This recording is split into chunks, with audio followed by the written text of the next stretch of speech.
Hello, in this video, I would like to tell about contact keys across different studios in Salesforce Marketing Cloud. So the concept of contact key is actually used throughout various studios in Marketing Cloud. So they can not only be found in Contact Builder, but also in other studios. So for instance, contacts that come from different channels, such as Mobile Connect or Mobile Push or email, all of them contain a notion of the contact key. So for instance, in the all contacts, you can go to the channel. Under the channel, you can find Mobile Connect, and you can see that the contact key, mobile number, email address, etc. should be normally added here, but since we don't have any contacts here, obviously it's blank now.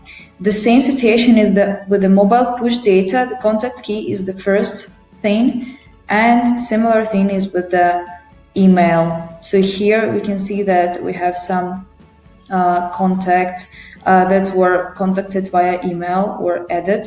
So there is a notion of the contact key here on the left. So that's it for today's video, and thank you for watching.